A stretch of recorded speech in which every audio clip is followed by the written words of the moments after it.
Hey everybody, thank you all for coming. This is the Truth About Vaping tour. Want some energy tonight? This isn't just a boring lecture about public health, it's about your lives, the lives of others here in Montana. There might be a couple jokes, so expect them and maybe laugh. But I want to thank Missoula Community Television for being here tonight. Give them a round of applause. Hopefully we'll have a bunch of people in Missoula scrolling through the TV channel maybe at 3 a.m. and stop, see the Truth About Vaping tour, maybe switch to vaping or tell a loved one about it. My name is Gregory Conley. I was a smoker for about 8 years. I was 23. In 2010, I was in law school getting an MBA, and I tried and failed to quit with everything known to man, the patch, gum, lozenge, all of that. And nothing worked for me until I found an e-cigarette. And I'm sure that's the story of many people here in this room.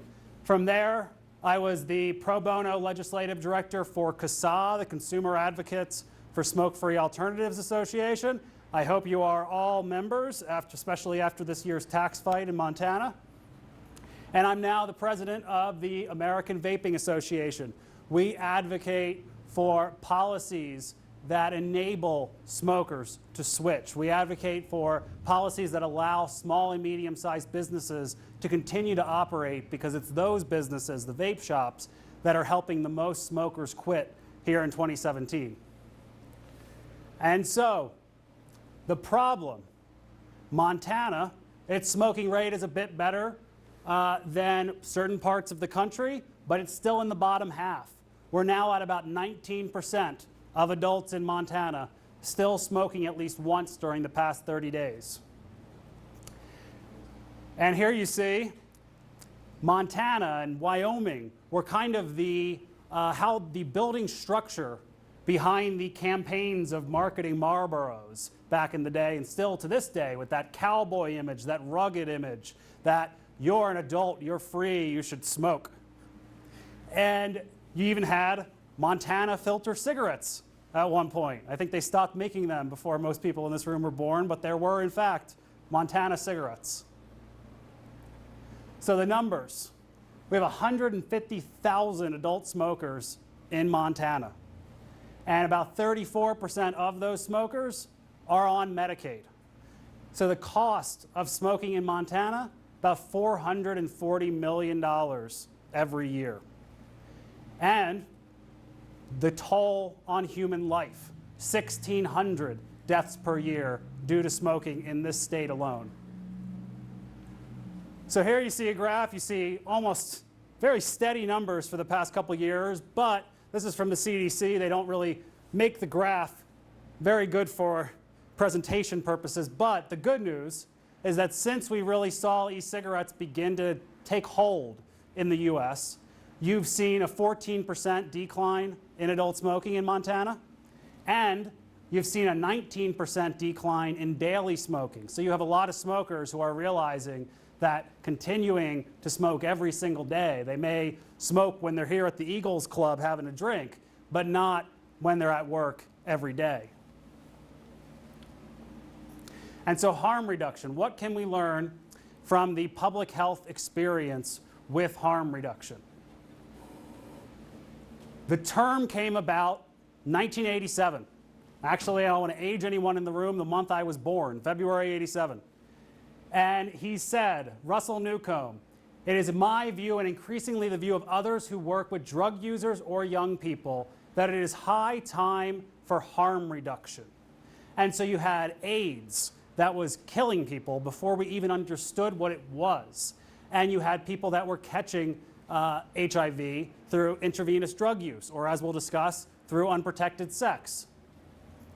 And so in the UK, you actually, very early in the process, you saw the government-funded programs begin to market to drug users, not just throwing up their hands and saying, oh, the drug users are bad, whatever happens to them, they deserve it. No, they started to put out things like safer drug use, a user's guide, accepting the fact that maybe people will make bad decisions, but at least let's guide them to not hurt themselves the most that they can if they're going to make those decisions. You even had, in the UK, needle exchanges in the US were banned for a long time. In the US, you had nonprofits that went out and created Bleach Man to go around to parades, to go around to heroin users and actually inform them that if you are going to use heroin, we'd prefer that you not, but if you are, use bleach to lower the disease risk. And of course, with sex, we have condoms. No longer that controversial to actually inform young people that if they are going to have sex before marriage, that they should protect themselves both from pregnancy and from STDs. And that brings us to nicotine. Nicotine is the second most used drug in the world. What's the most used drug? Marijuana. No, not marijuana. Alcohol. Not alcohol, it's easy. Caffeine. Most used drug in the world is caffeine, and kind of similar to nicotine in many ways. And so if smokers can't or won't quit, what is the ethical thing to do? Now, one of the people who I wish was still with us today to see the e-cigarette revolution and harm reduction in action is Dr. Michael Russell. And he wrote in the British Medical Journal in 1976, 40 years ago, people smoke for the nicotine, but they die from the tar. They die from the smoke. And so, when it came to drugs and sex, public health got harm reduction right. And we've seen a decline in new transmissions of HIV and AIDS. We've seen a decline even in teen sex, even though we promoted condoms. And there were scare stories of if we do that, we're going to increase teen sex. That has actually not happened. There's been a significant decline in the past 10 years. And so when it comes to nicotine, though, public health activists believe in harm elimination. Unless you stop everything, you might as well just keep smoking. And that's Puritan in nature. It ignores the realities of smoking, as we'll discuss. And so what's the harm elimination policy aside from just telling smokers, you should quit? It's been promoting nicotine replacement therapy products. And so who here, before they quit with e-cigarettes or use these cigarettes to cut back, use the gum, patch, lozenge, anything like that? So for those watching at home, about half the hands in the room raised. And those were failures at NRT. In the real world, 3 to 9% success rate. And in all reality, it's closer to the 3. So nicotine, is it 100% safe? No. It may cause adverse effects in pregnancy, but there are researchers in the UK that are actually saying that we shouldn't be sending the message to pregnant women that if you can't quit nicotine at all, just keep smoking. That's dangerous. Feel free to grab a chair. And nicotine can affect those with heart conditions.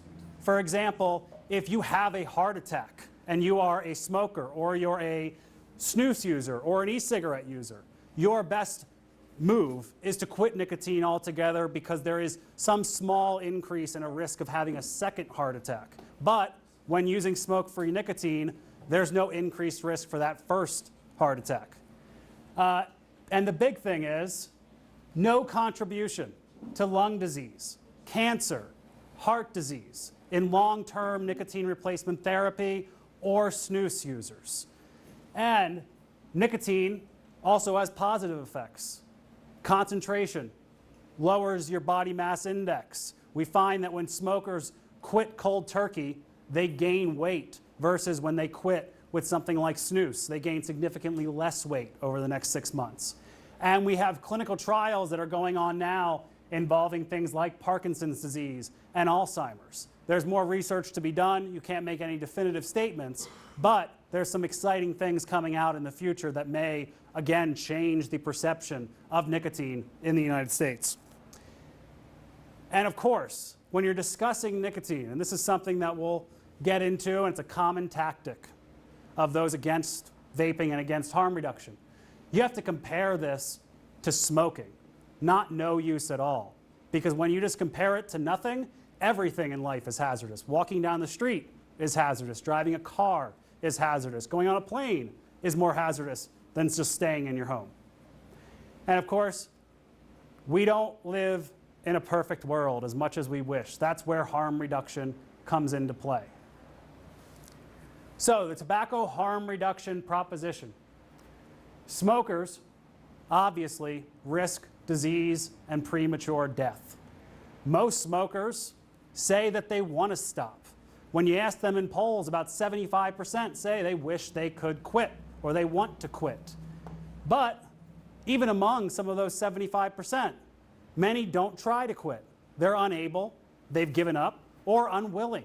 They may dislike the fact that they're smoking, but if you work 12 hours a day with a hard job and you have kids at home screaming in your ear, that moment of relaxation that brings you the nicotine, that can make you say, you know, something bad's going to happen to me down the road. Wish I didn't do this, but I'm going to keep going with it. And of course, smoking is the most harmful way for a person to get nicotine. So, when you provide safer ways to deliver nicotine, you are recognizing human choice while also dramatically lowering health risks. That brings us to vaping. Vaping is the first viable harm reduction method marketed in the United States. There is, of course, snus, a form of Swedish smokeless tobacco that has been shown to cause a rapid decline in smoking rates, death and disease, etc. in Sweden, but it's unfortunately not something that's ever probably going to catch on in the United States, even if we tell smokers the truth about it. And those here today know what vapor products are, but vapor products are battery operated. They are tobacco-free, combustion-free, meaning smoke-free. And they can be, and often are, nicotine-free. The idea is that you have a mouthpiece and an atomizer with a battery supplies a small amount of heat to that atomizer, and it converts that liquid into a vapor. There are many different kinds. Back in 2009, I tried to quit with one of these.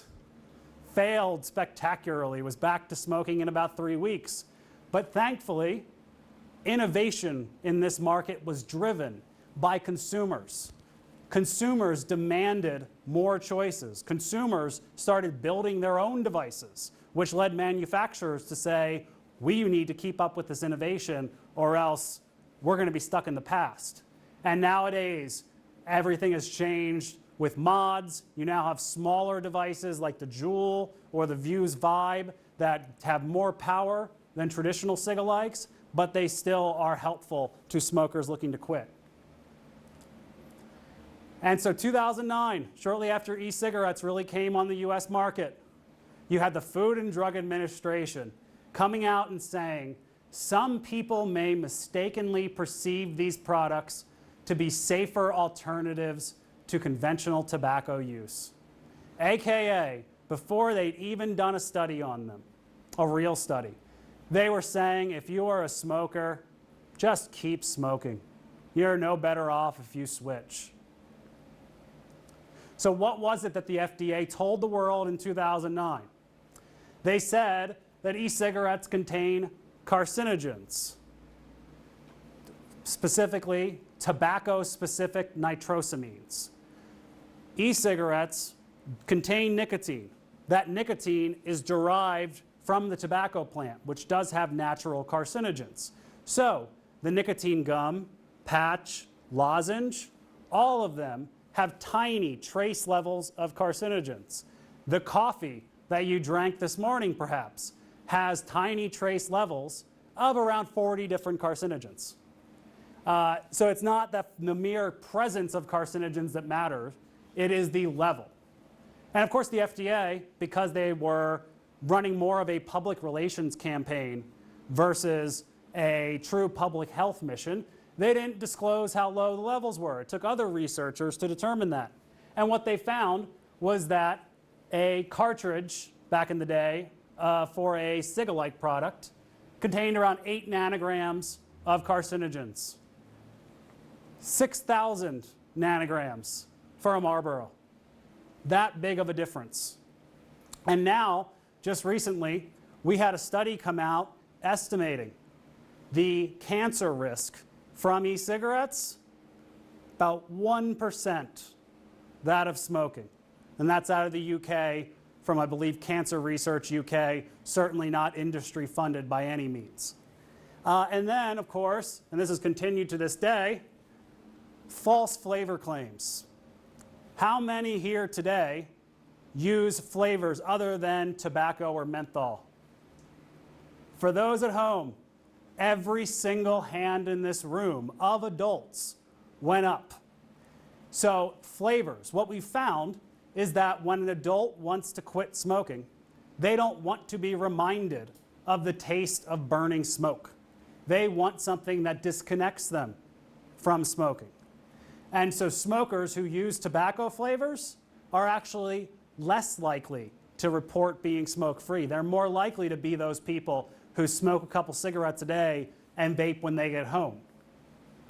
So the timeline was that in 2009, major public health groups, ones that we're supposed to trust, the American Lung Association, American Cancer Society, American Heart Association, they sent a letter to the FDA urging them to declare e-cigarettes to be drugs. In other words, take all these products off the market until some company can come up with $50 million, 20, 100, depending on the product, to go through the FDA drug process. FDA agreed. They spent 2 years seizing shipments of e-cigarettes at the border. Big companies like Costco, in the early days of e-cigarettes, were a prime place for marketing them to smokers. Costco immediately said, nope, not selling these anymore. We're at legal risk. You had good entrepreneurs, people who had quit smoking with vaping in 2009, who decided to open up an online business or open up a kiosk to get these products out to smokers. What we ended up having was they would order $10,000 worth of shipments from China. They'd all be seized, and they'd be out $10,000 for the crime of trying to help smokers quit. And of course, during the court case that lasted around a year and a half, 2 years, deadly cigarettes remained 100% legal. And thankfully, FDA eventually lost in court. But the battle had only just begun. Public health at every turn in the United States has ignored the evidence about vaping. This is from the Huffington Post. They're not a safer cigarette. From San Francisco, in a campaign that various local health departments have copied, pretty much copied and pasted for their own use, back off big tobacco. We know e-cigarettes are harmful, just like cigarettes. That's a nice play on words. The people in marketing who came up with that, they deserved their pay, because people who read that get the signal that they're just as harmful as cigarettes, but what they'll try to justify this with is saying, oh, we're just saying they're harmful, not that they're equally harmful. And even here in Montana, we have our own public health department that is unfortunately not telling the truth about vaping. They held a couple, 2 or 3 road shows of sorts earlier this year in May or June, where the Department of Health, 1 or 2 local doctors, spent a very long time talking about every possible negative about e-cigarettes, many of which, as we'll get into, aren't actually based in science. They're more based in the ideology of it looks like smoke, so it must be evil. So here we have Nicole On of the Montana Tobacco Use Prevention Program, your tax dollars at work on the local NBC affiliate. We're finding that they're not much different from cigarettes. So it's 2017, after 8 years of study, after a lot of the science that we're going to get into, and you still have people that will go and actually, with a straight face, tell the news media, yeah, they may just be as harmful as cigarettes. And here, can't hear the audio, unfortunately, but you have, this is a commercial the Montana Department of Health produced. Look at all those chemicals.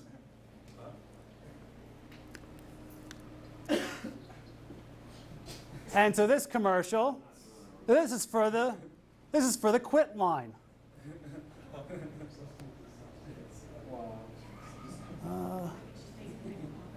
Oops. There we go. This is for the quit line. That's not a commercial that's directed to children. That's a commercial directed to you when you were smokers.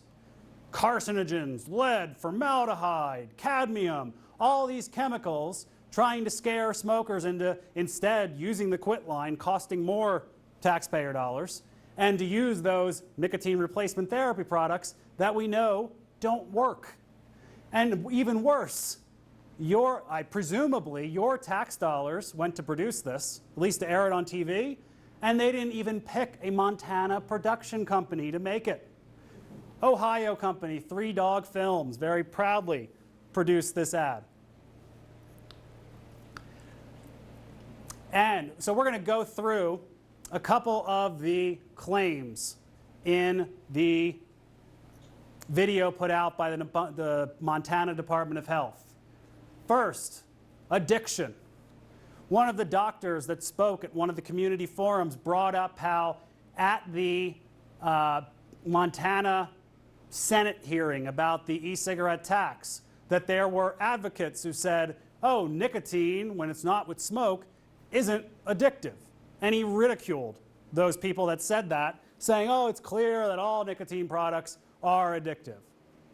Not actually that clear. Smoking not only delivers nicotine, but also antidepressant-like chemicals called MAOIs. So when you're a smoker and you take that puff and it feels really good on that first puff, it's not just the nicotine hitting your brain. It is also these antidepressant-like chemicals that produce that feeling of euphoria. So that's one of the reasons why mentally ill smokers, people with schizophrenia, there are less success rates for them. They smoke sometimes 2 packs a day, 3 packs a day, and it's because they are trying to get that antidepressant effect. And so this is from the FDA PATH data, where they follow smokers for many years to see how they change their habits, how they switched products, etc. They asked exclusive smokers and exclusive vapors, do you consider yourself addicted? Do you have strong cravings? Do you find it difficult to refrain from use? Do you feel you really need to use nicotine? And what you find is that smokers, about 7 times more likely to consider themselves addicted. They smoke earlier in the morning than vapors do vape. They have stronger cravings. They find it much more difficult to refrain from vaping. Metals. This is something that scares smokers a lot. When you just flash up on a screen, tin, aluminum, cadmium, chromium, smokers think, oh my God, I'm inhaling metal particles into my lungs. Well, let's tell smokers the truth. When you pick up an inhalable medication, there's a nicotine inhaler, there's regular inhalers for asthmatics, there's other inhaled medicines. There are international standards that say how much of a daily dose of how much metals a person can inhale in a day without causing any health issues whatsoever. So that commercial used aluminum. So there was a study that came out where they looked at all the studies on metals in e-cigarette vapor. And they calculated, let's say a vapor takes 1,200 puffs per day. He intentionally set that limit so high so that nobody could say, oh, that's too low, there are vapors that do more. So even with 1,200 puffs per day, the ratio of e-cigarettes versus the US Pharmacopoeia rules, 2.6 times less than the limits, down to 77,514 times less for zinc.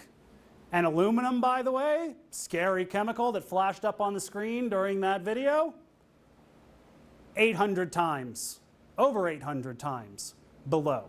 So should we be warning smokers in state-funded commercials that they're being exposed to metals? not if you're trying to be honest. And here are the two false scares and misinformation that has perhaps scared off more smokers from vaping than anything that has come out over the past 8 years. Formaldehyde and popcorn lung.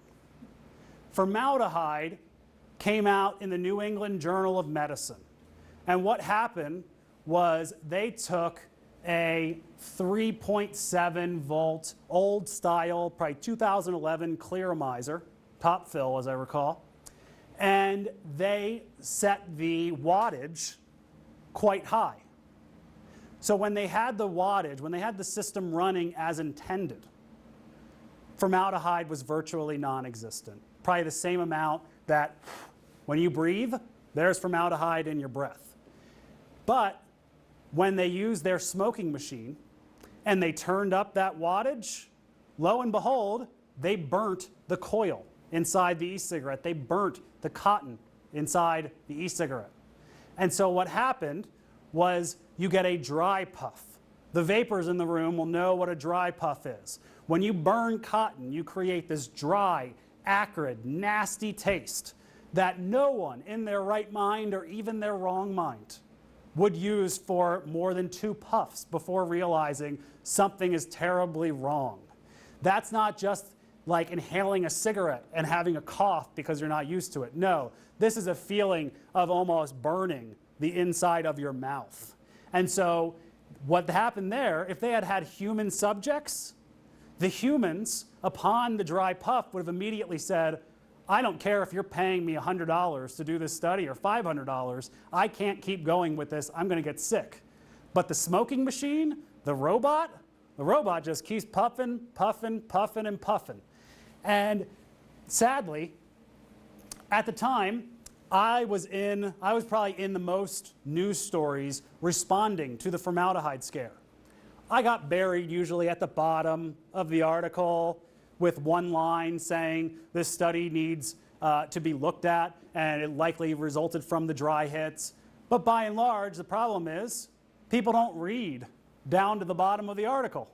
They read the headline. This was NBC all around the country. Before you vape, high levels of formaldehyde hidden in e-cigarettes. And some of the journalists, when I was talking to them, they acted as if I was some sort of stooge for the e-cigarette industry because I was saying that this study was wrongly performed.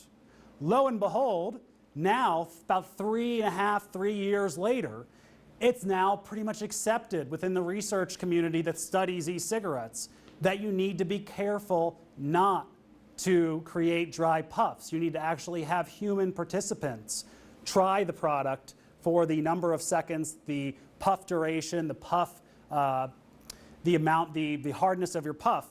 You have to have humans try that so that you're not burning the coil and giving bad results to the public.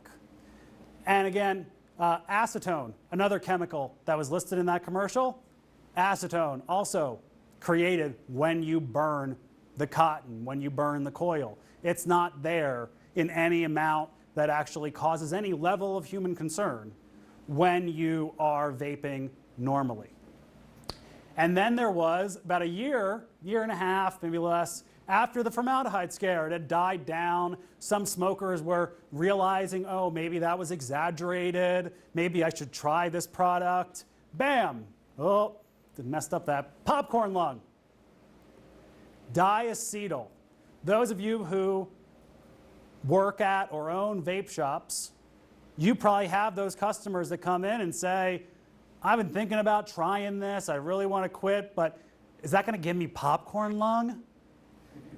What happened here, there's a chemical called diacetyl, and it when used in popcorn plant factories in a solid dust form, years and years of exposure led some of these people to have a condition that's colloquially called popcorn lung. And it's an obstruction of the lung, and it's a deadly disease, and you don't ever want to wish it on your worst enemy. So diacetyl is used in a lot of food flavorings, food-safe flavorings that are used in anything from the Slurpee down the street to the ice cream to anything else out there. And what happened was a study came out from the Harvard School of Public Health where they bought a bunch of e-liquids and they tested them for the presence of diacetyl. And that's what they did. They reported it. Hey, there's diacetyl in e-cigarettes. You better be scared. You better be worried. The FDA needs to step in and stop this. But of course, what they failed to leave out, or what they left out, was that the levels in e-cigarette vapor for a daily dose, somebody who's going through 2 to 4 milliliters a day of liquid versus somebody who smokes 1 pack per day, 100 to 750 times less diacetyl in your e-cigarette daily dose versus smoking. So that researcher did not even bother to report in her press release or her study, oh yeah, by the way, smokers also are exposed to much, much, much more diacetyl. So that caused a ton of smokers to not try to switch to vaping. And I bet, and I've heard from these people, even caused some ex-smokers who were getting their nicotine through vaping to return to smoking. So that's the end result. When you try to put out information and you try to justify it by saying, oh, we need this to reach the kids, we need this to reach teenagers, we need them to know these products are not safe. But if you're not telling the truth, unless you are very much micro-targeting that message, it gets to adults and it scares adults and it keeps adults smoking. And so how about passive vaping? We probably have about 4 counties in Montana, all small ones at this time, that have banned vaping wherever smoking's banned. Now, over in Billings, what is the Billings County? Yellowstone. The Board of Health there is considering an e-cigarette usage ban. And it's a ban that's so ridiculously tough that you'd have to walk 30 feet outside that door to be able to vape or smoke. And worse, Billings has about 6 vape shops. In the form it is now, they're not providing an exemption for vapor retailers. That is scary. I worked with some vendors to get some action on that, to get people to that public hearing. Some did show up. I'm hopeful that will stop. All the people here tonight understand why sampling and vaping in vape shops is important. But if you don't, when a smoker walks into a store, they are overwhelmed. There are, depending on the store, 30, 50, 100, 200 different selections of flavors alone, not to mention the different device types that you can use. So vape shops, from the very beginning, started allowing customers to come in and say, I want to try the tobacco red.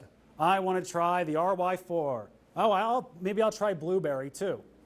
And that has allowed smokers to determine before they spend $40, $50 on a device and another $20 on a bottle of liquid, it enables them to see, am I actually going to like this? Am I actually going to want to vape it? And so those vape shop customers, those vape shop workers, or the bar workers here if someone vapes, should they be concerned about exposure to e-cigarette vapor?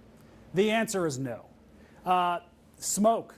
Smoke contains solid particles, carbonyls, volatile organic compounds, all this toxic mixture of carcinogens and other chemicals that when you are exposed over a 30, 40-year period, 8 hours a day like a bar worker, there is some increased risk of lung cancer or other illnesses possibly related to exposure to secondhand smoke. But those chemicals are absent or at virtually non-existent levels in vaping. One of my favorites, third-hand smoke. And in the case of e-cigarettes, third-hand nicotine. It's this theory that if somebody vapes in this room, that there's nicotine on this table or there's nicotine on this floor. And God forbid if a baby came in, and you know, babies lick everything, as they say in these speeches, when they're trying to scare people, and they could be exposed to nicotine and that could impair their development. But here's the thing.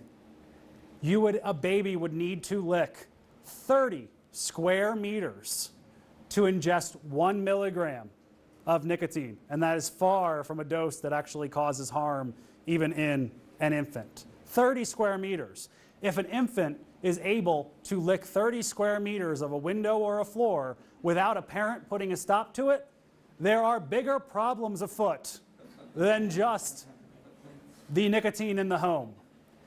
And then, this one is a favorite. It was developed by a San Francisco professor who absolutely despises e-cigarettes and vapors. And it's a good lie. Very, very good deception, because it's hard for the common person to understand it and retort it. They say that e-cigarette vapor contains tiny microscopic particulates. And they say cigarette smoke contains larger particles. These tiny particles are so small that they're able to go deeper in the lung and deeper in the body. And God knows what that's going to do to people. But here's the fact. The homes of smokers contain 60 times more particulate matter than the homes of non-smokers and non-vapor homes, and the homes of vapors. So if you test the home of the vapor, you test the home of a non-smoker, non-vapor, you're not going to find any difference in the particulate level. And the basic chemistry behind why the tiny particulates thing is false and misleading is when you are in the shower and steam comes up, those are particulates. They are liquid aerosol droplets. So it's the same thing with vapor products. They're liquid. Imagine if you poured out your bottle of water and it spreads. That does the same thing with the vapor. It spreads out and evaporates. Whereas with smoking, imagine 50,000 tiny, tiny pebble-sized rocks getting thrown into the lungs, puff after puff after puff, penetrating lung tissue. That's the difference between cigarette smoke and vapor. And just in the past 3 months, not surprisingly, neither of these results were put out in a press release. They were just published, and the authors didn't promote it, didn't send press releases to the media. California study and a study by the federal government, NIOSH. They both studied vape shops trying to test it for formaldehyde, for carcinogens, for diacetyl, for all these different things. Nothing. The only thing they found was, I believe, 8 parts per billion formaldehyde. And guess how much formaldehyde comes out of your breath?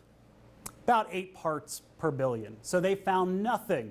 Even though California has had an axe to grind with e-cigarettes, still their Department of Health found nothing in vape shops throughout California. And that is our friend Vlad the Vapor. Vlad is a poor rat who is stuck in labs all across the country being exposed to e-cigarette vapor for 8, 12, 14 hours a day, over and over and over again, using high nicotine in tiny enclosed environments. And poor Vlad has been subjected to a whole lot of tests that have scared the public. When you hear the most outrageous claims about how e-cigarettes affect the DNA, about how e-cigarettes affect kidney function, lung function, a lot of those claims aren't coming from human studies. They're coming from animal studies, which are notoriously not replicable in humans, or they're coming from cell studies, which are even worse, where to understand cell studies, you really need to do 20 different studies of all these different cells and put them all together and analyze them and replicate them. No, in this world, the world of let's fearmonger about e-cigarettes, they'll do a couple tests, publish a paper, and we don't even know sometimes whether or not they were burning the coil, creating formaldehyde. They don't release those test methods. So poor Vlad the Vapor, that is a Photoshop photo, by the way. He just recently, a study came out, I believe it was on kidneys, where it was something like in a tiny little space, 3 hours or 8 hours a day, every day, for 8 months, this rat was exposed. And the professor from San Francisco actually had the gall to say, this shows new evidence that e-cigarettes are going to harm humans. No, it didn't. Unless you are enclosing yourself in a small space and vaping 3, 6, 8 hours per day, not to mention the fact that that poor rat is about 3 pounds, if that, versus you as a human, and they're not changing the doses to actually have it be something where you could even legitimately say this could transfer over to humans. And this is what we were talking about with particulate matter. Cigarette smoke, diesel engines, wood fires, they all release solid particulate matter, and that punctures the lung tissue. Imagine those tiny little pebbles going into your lungs, puff after puff. Vapor products, remember this, aerosol droplets, completely different physically and chemically. Boiling waters, showers, saunas expose users to particulates, but they're harmless. And so the bad news, before we get to the good news, the bad news, as many of you know, these campaigns to scare the public actually have worked very well. Up to 40% of adults believe vaping could be just as harmful or more harmful than smoking. We're hoping to see, with some new news from the FDA that we'll be talking about, maybe this will start to reverse course, or it's going to cause these groups to double down and release more fear-mongering information to scare adult smokers. So this is the message being sent to smokers. This bottom part's not important, the top is. Imagine you are on a ship that is sinking into the ocean, and someone comes around, brings you a life raft, and you look out as your boat is falling into the ocean, and you say, I can't get into that. It's not approved by the government. Those smokers out there, they are on the proverbial sinking ship, which is their health. And that's the message that they are being sent. So the good news, despite claims that e-cigarettes don't help smokers quit, that they increase smoking in young people, that they're a gateway, etc., plenty of those claims were made during the Montana presentations from the Montana Department of Health.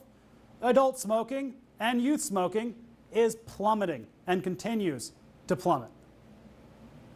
U.S. adult smoking rate. We have surveys estimating around 2.4 million, 2.5 million, and this is 2 years old now, 3 years old, have quit smoking and switched to vaping. Another 2014 survey from the CDC found that among smokers who say that they had quit and they were smoke-free, they had quit in the past 1 year. 22% of them, 22% of recent quitters were vaping. So that number doesn't even include the customers who come to your shop, they start on a high level of nicotine, they get down to 0, and they completely stop. They're not even included in those numbers because they're no longer vaping. And so outside the US, you have public health groups pushing back.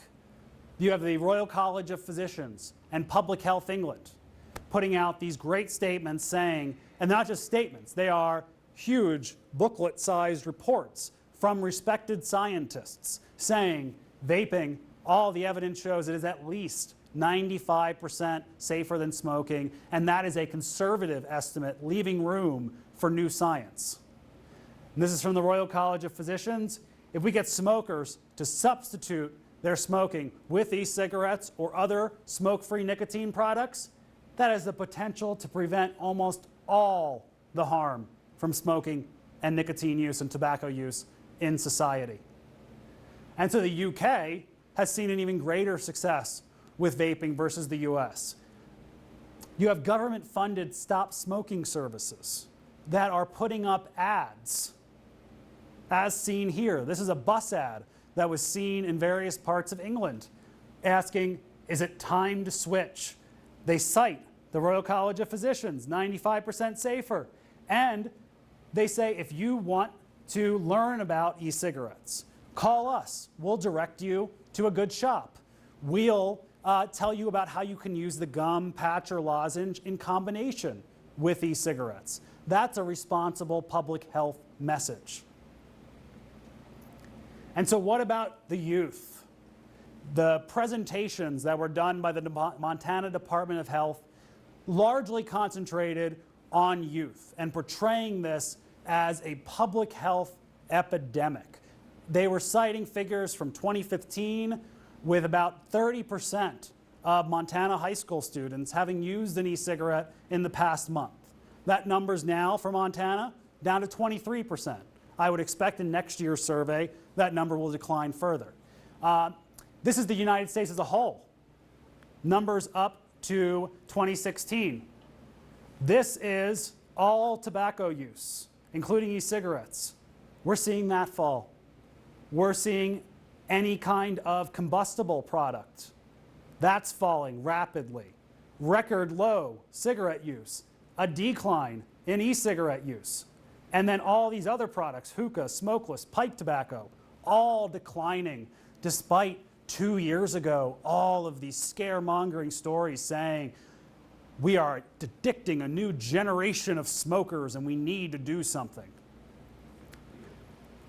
And the only thing with this chart that's important is when you say to a public official or you say to somebody who is questioning vaping or saying that these products are only intended for youth, and you just throw back, well, they're not a gateway because smoking continues to decline among youth.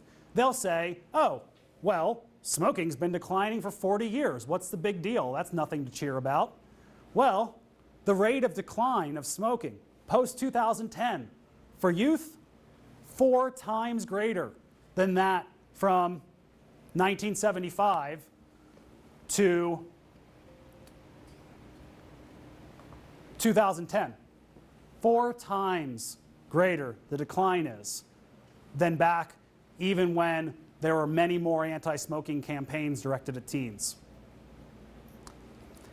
And of course, researchers are now starting to understand that you don't just want to ask, whether it's a youth or an adult, you don't just want to ask, have you used an e-cigarette in the past 30 days? Because there are plenty of youth and some adults who, when they're at a party and someone has an e-cigarette, they'll say, oh, I'll take a puff. Oh, okay, here you go. And that's it for their 30-day use. And they are considered a user of e-cigarettes. Federal government survey, about 60% of youth who use an e-cigarette in the past 30 days, less than 5 days per month. That's not nicotine addiction, that's not dependence. It's something we prefer not happen, but you need to face reality when you're talking about it.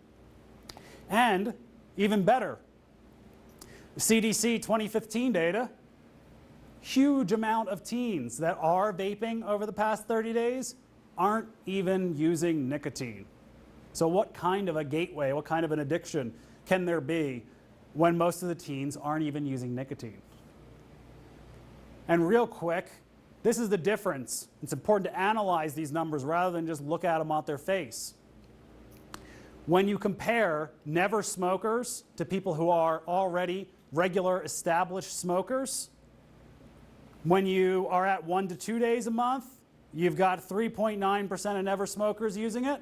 When you're down to the 20 to 30 days per month, the true sign of possible dependence, possible addiction, you're at 0.7%, 0.5% of never smokers vaping that many days a month. So what kind of an epidemic is it when the people that are actually using them are people who are already smoking?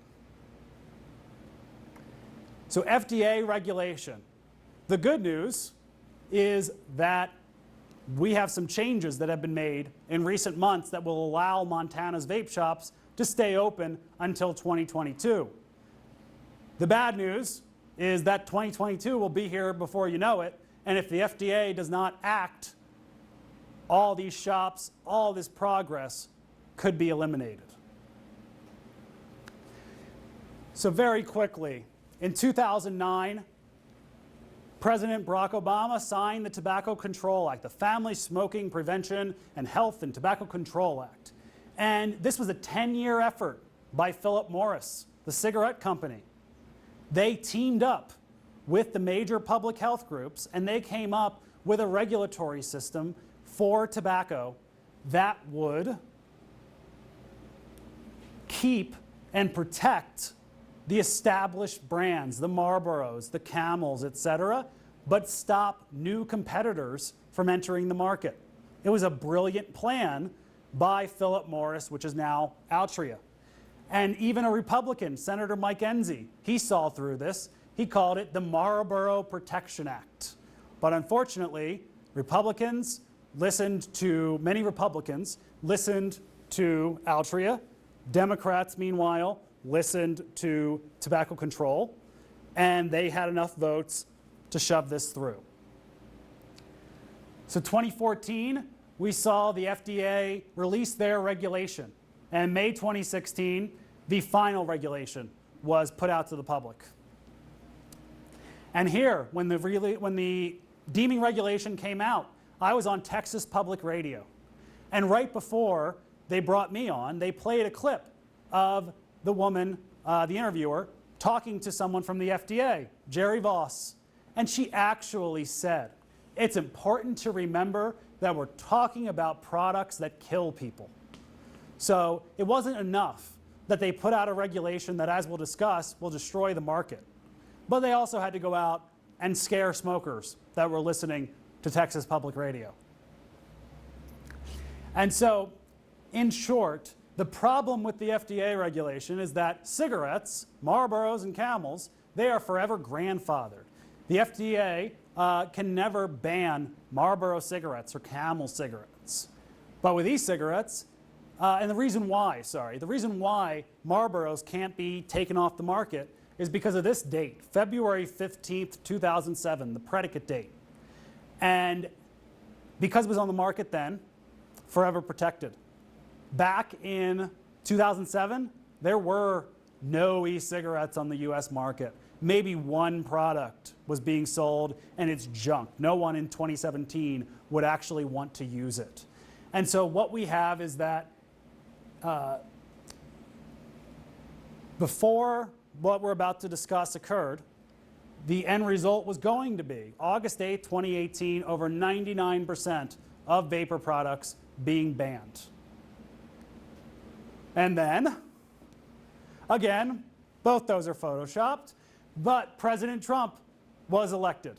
And President Trump came in saying, we're not going to allow big regulations to crush businesses. And regardless of your feelings on President Trump, the truth is that this was a bad regulation that was going to crush small businesses.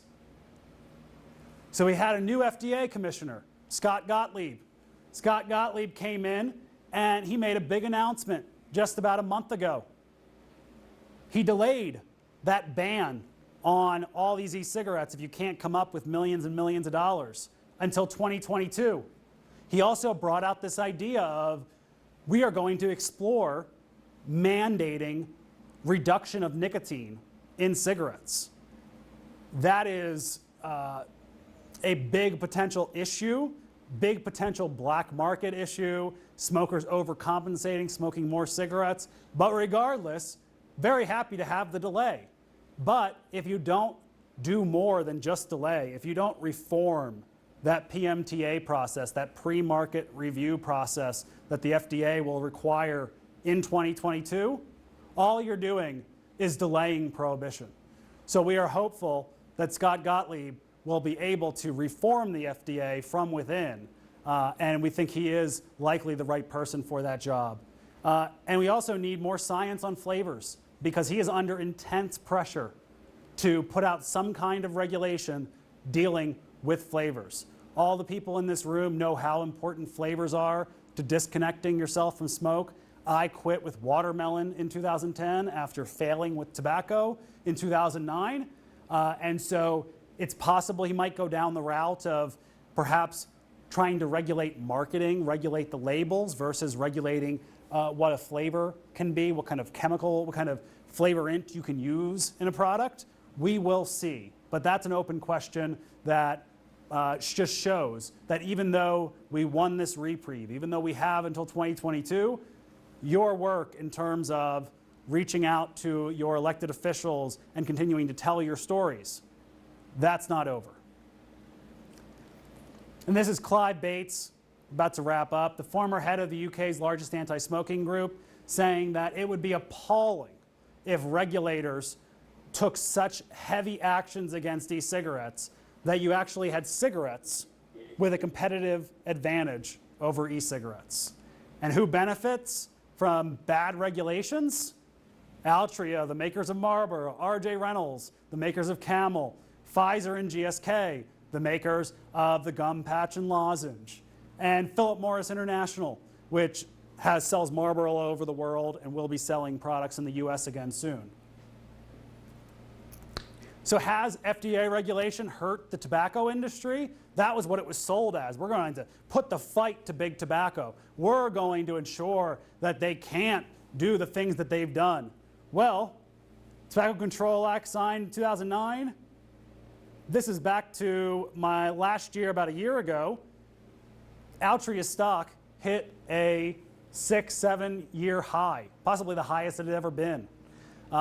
Their stock has dipped a little bit with the announcement of the reduced nicotine cigarettes, but it's still probably around $56. It's still, if you invested in Altria 10 years ago, you're doing well today, to say the least.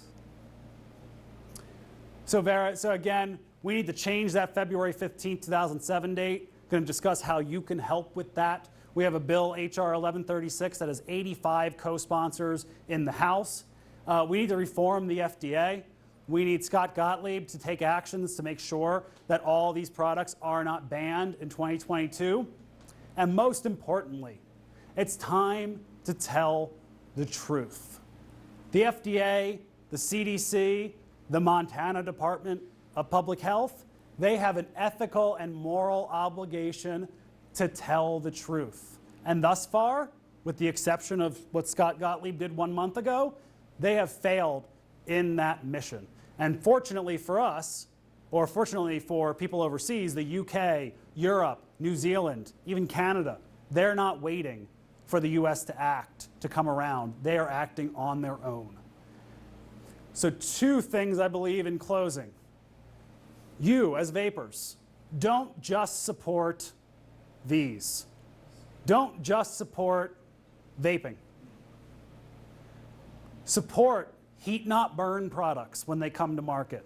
Heat not burn, when you take tobacco and you only apply heat rather than lighting it on fire, you're reducing your chemical exposure by 90% or more. 90%, that's still far less. That's still vaping. You're reducing your chemical exposure 98, 99% or more.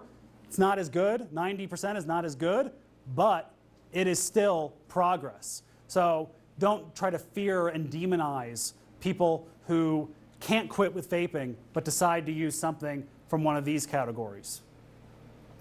And lastly, the 2018 Senate election. I have some voter registration forms. How many people are registered to vote? Okay, 1 or 2 hands were not up. We need to get you registered after I am done babbling. There is a 2018 Senate election. I'm not going to tell you or suggest to you how to vote, but keep in mind, Senator John Tester, your current senator, he is a co-sponsor of a bill to exempt premium cigars from FDA regulation. I agree with that. Premium cigars, if you regulate them like they do cigarettes, you're going to destroy tons of businesses in Florida. The people who smoke premium cigars, they have 1, maybe 2 a week, 1 or 2 a month. They're not smoking 5 or 6 a day when they cost $8, $10, $20 per cigar. The FDA's proposal was ridiculous, and I think it will get reformed. But he's thus far refused to fight for vapers or small businesses, to fight for your vape shops, even though people have tried to meet with him and talk with him. His challenger in 2018, at least his first potential challenger, State Senator Albert Olszewski, as I believe it is, he opposed the e-cig taxation in the Montana legislature. And by the way, all of you, I encourage you, whether you're a consumer, an employee, or a business owner, talk to your state senator and your state rep, because even though you beat that tax increase, it still could come back in a special session. So, fight for smoke-free lives. Don't just, actually, by coming to this show, you've shown that you're more than just somebody who quit smoking with vaping and you're happy about it and you like to blow clouds, as the typical idea of a vapor is. You're passionate about this, so make sure you keep spreading that word to people. And I want to thank you all for coming. Be glad to take any questions. Thank you to Missoula Community Television for coming, and all of those watching at home. Our website is vaping.org. Thank you very much, and I will take questions. Thank you.